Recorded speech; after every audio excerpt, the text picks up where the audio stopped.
Good evening and welcome to the evening news. I am Kayode Adebayo. President, Academic Staff Union of Universities, ASU, Professor Emmanuel Oshodeke, has said the union is willing to end its 7-month-old strike. Professor Oshodeke, however, said this could only be achieved if concrete agreements are reached with the federal government.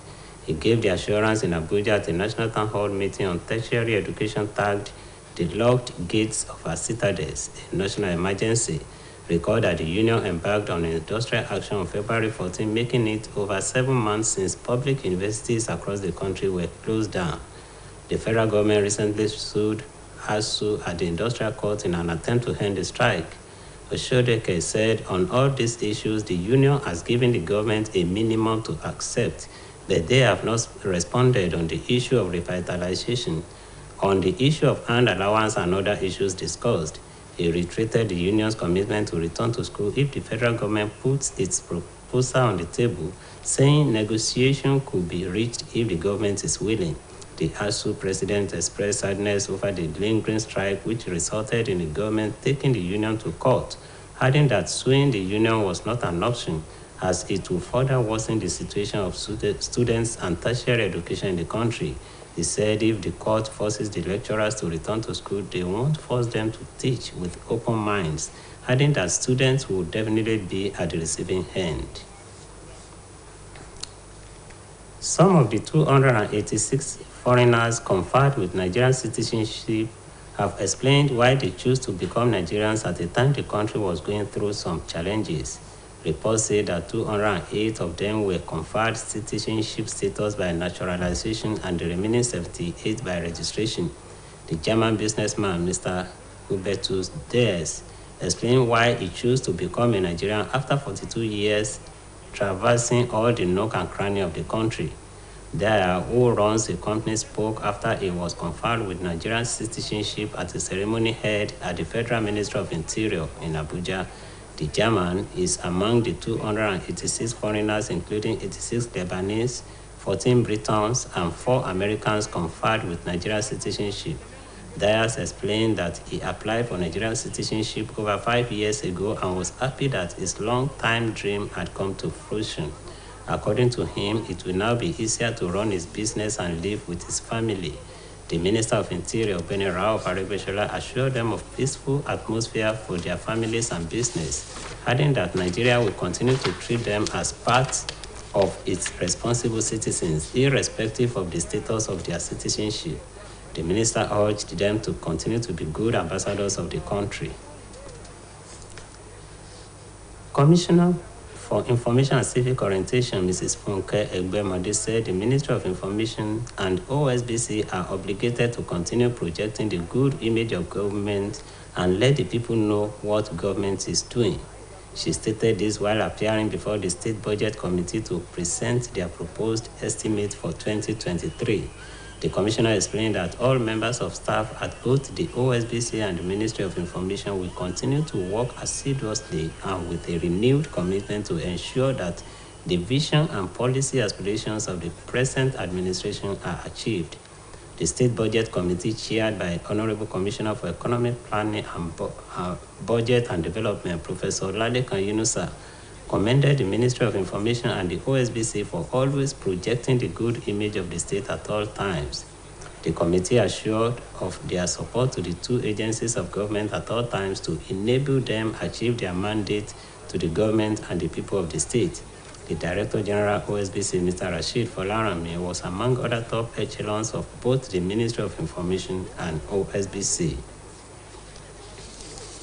The chairman of the Osun State chapter of the All Progressives Congress, Prince Gboyega Modun, has felicitated with the National Secretary of the party, Senator Iyola Omishore, on his 65th birthday anniversary.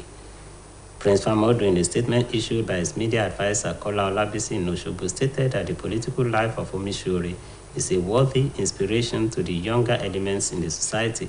The state APC chairman noted that the political steadfastness of the birthday boy has been his enviable political attribute, which has immensely been a blessing to the people of the state.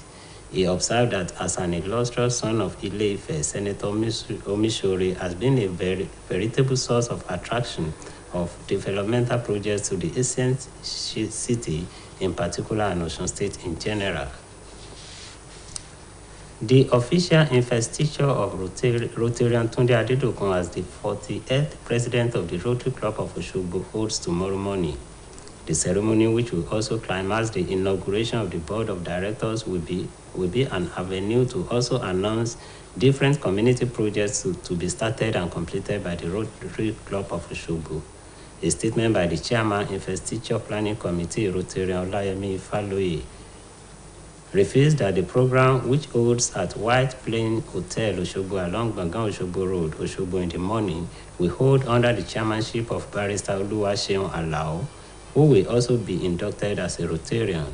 Honorable Justice Yinka Afolabi of the State High Court of Justice is the father of the day, while the royal host is the Alara of Ara, Oba Rotarian Olubayo Adedapo Wendapo, with his counterpart, the Oloba of Obaoke, Oba Adams Iyola Yusuf, as the royal father of the day.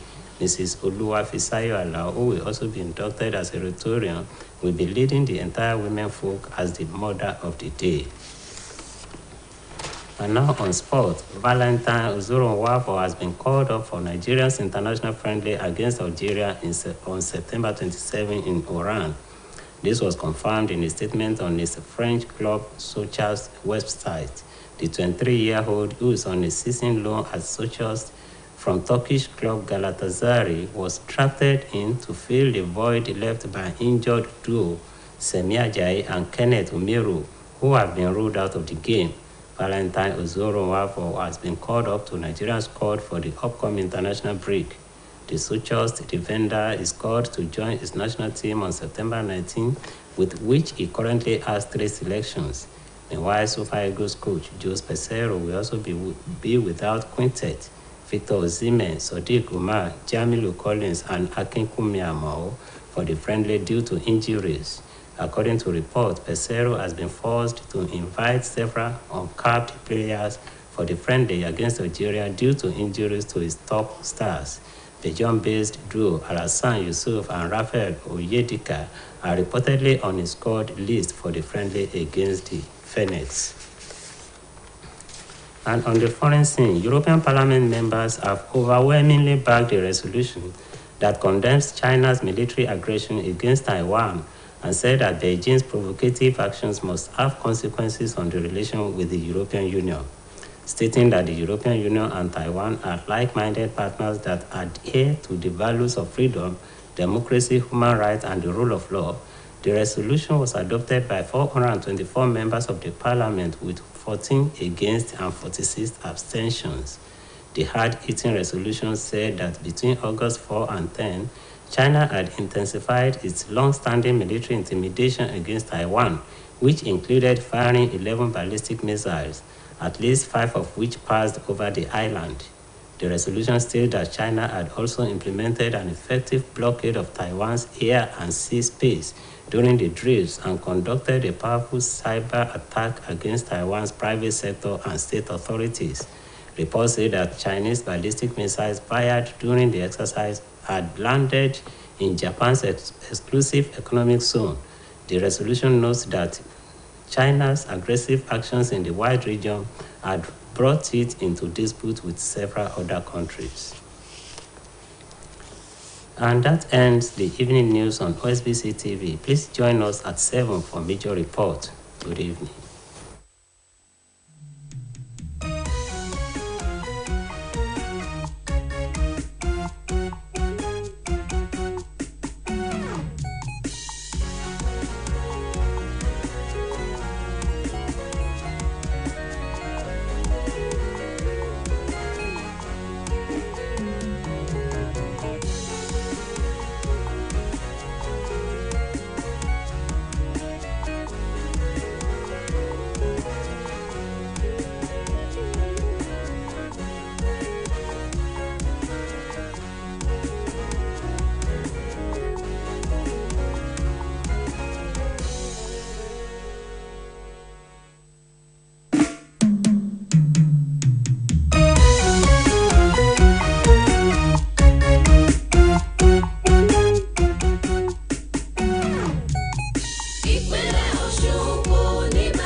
Hello viewers, welcome to your darling station OSBC.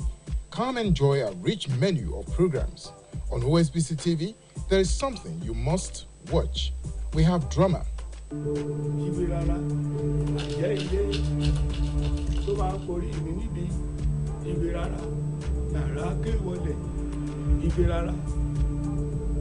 Honey, is it not eating? I just heard strange words and incantations, like ritual songs, coming from his room. Honey, it's okay. Let me go and talk to him. Sports. It is Mel! Yes! Oh, yes! What a brilliant free kick. Good musicals.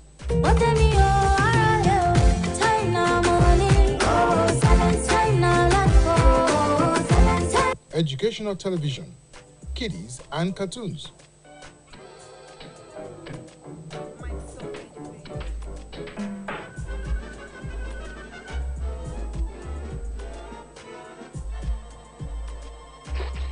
Quality discussions and editorials. Having an holistic view of what is playing out now in the political climate, general summary. Then you equally saddle the same minded with controlling, the funding and the money to which a party could spend. Actually, it's unfortunate that the parties are not sincere. They cannot be sincere in the nature of elections we are organizing. In the developed society, it's not as if the things are a little bit, but today people are challenging even Trump's elections in terms of information, in terms of managing the activities, in terms of his campaign. You can't do that here. And news on the go. For prioritizing agriculture as a means of diversifying the economy. Join us on StarTimes channel 113, Free TV 502, and follow us online at osbcng.org. Meet us on our social media platforms. OSBC Television, we keep you updated.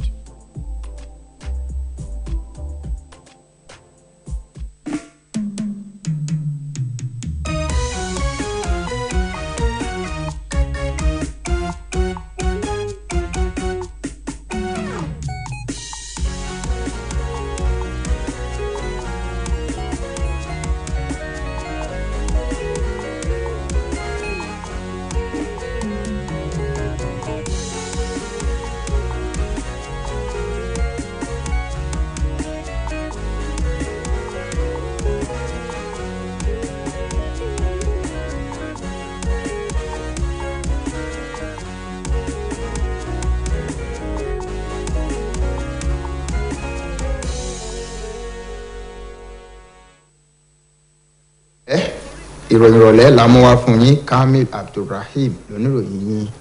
Olórí ẹgbẹ́ àwọn olùkọ́ fásitì lórílẹ̀‐èdè ọ̀jọ̀gbọ́n Emmanuel Osodeke ti sọ pé ẹgbẹ́ náà ti ń gbà lérò láti fòpin sí ìyẹnsílódì olóṣù méje tó gùnlé.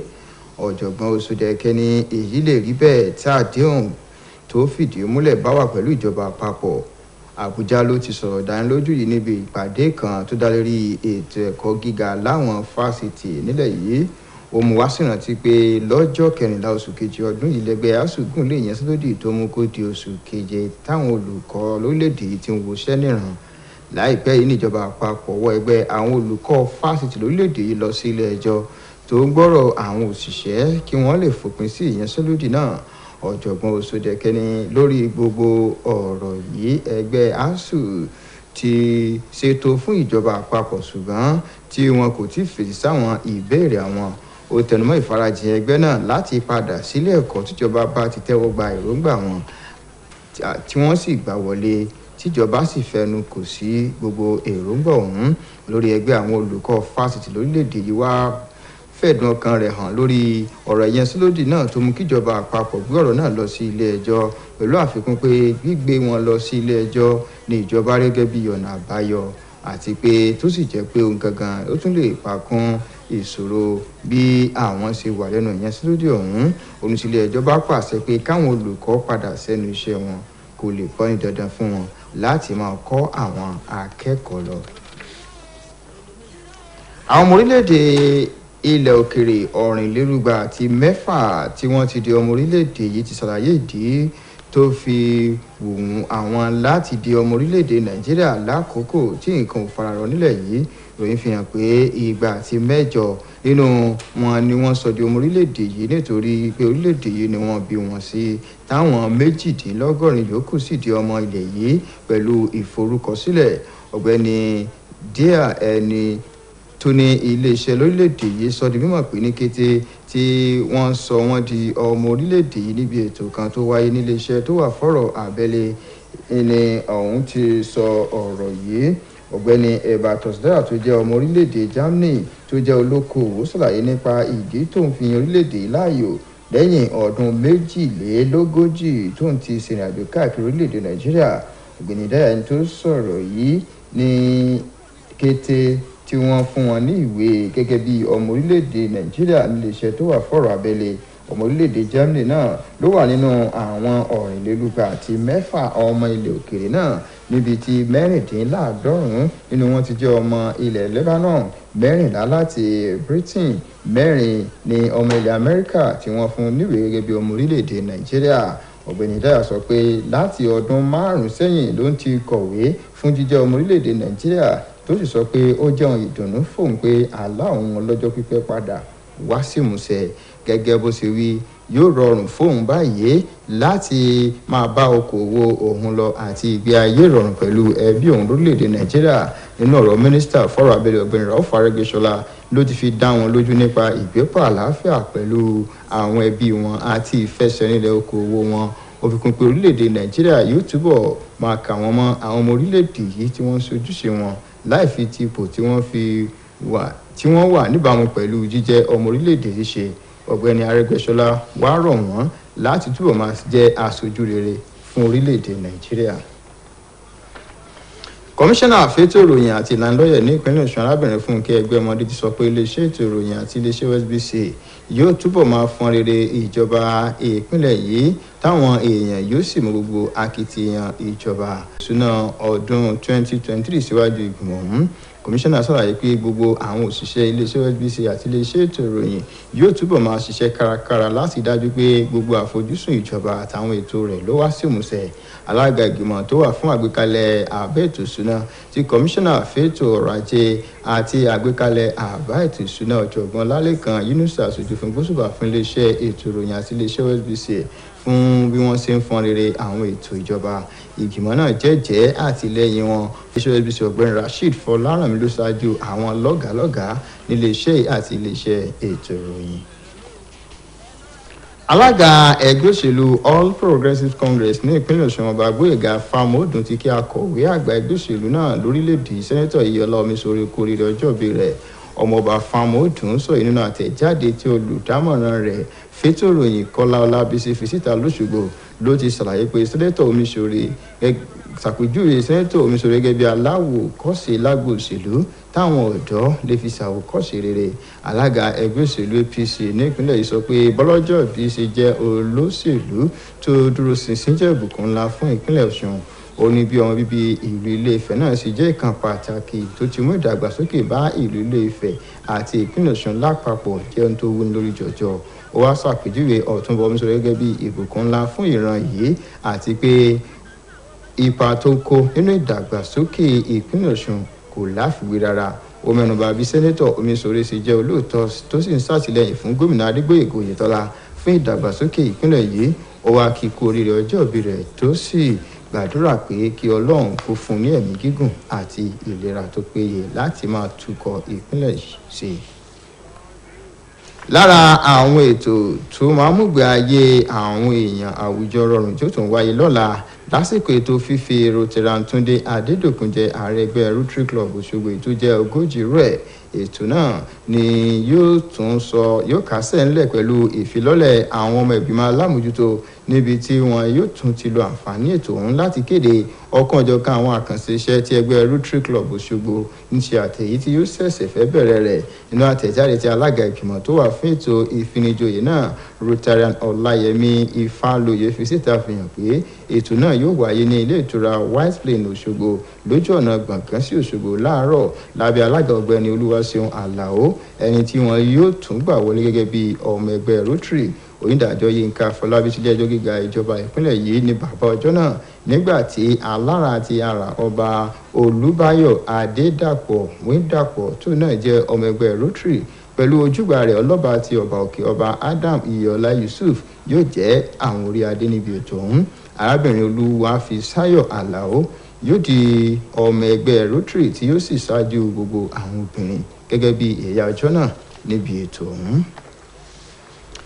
Valentino Ozuwafo wà lára ikọ̀ tí wọ́n ránṣẹ́ pé nínú ìdíje ọlọ́rẹ̀ẹ́sọ̀rẹ́ tí yóò wáyé láàrin ikọ̀ Super Eagles torílẹ̀-èdè yìí àti Algeria lọ́jọ́ 17 oṣù tá a wà yìí.